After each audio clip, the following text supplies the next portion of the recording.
এই তো সেদিন কত আন্দোলন করে কোটা বন্ধ করলাম, এখন আমার চাকরির পরীক্ষার সময় এসছে, কোটা আবার ফেরত আসছে না। এভাবে আর পারা যায় না। টিউশনি করে কি আর জীবন চলে? এভাবে আর কতদিন? আমরা কি এদেশের নাগরিক না? আমাদের কি এদেশের প্রতি কোনো অধিকার নাই? এটা তো বৈষম্য। অবশ্যই বৈষম্য। এই বৈষম্যের বিরুদ্ধে আমাদের দাঁড়াতে হবে। তাছাড়া তো আর কোনো উপায় দেখি না। এই ফ্যাসিস্টরা কখনো নিজে থেকে আমাদের অধিকার আমাদের দিবে না। আমাদের অধিকার আমাদের নিজেদেরকে আদায় করে নিতে হবে।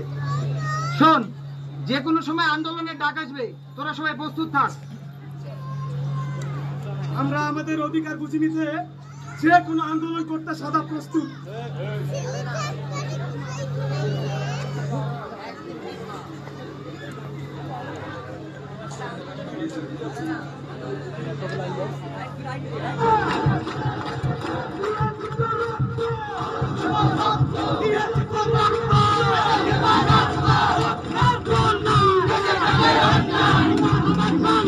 Let's go!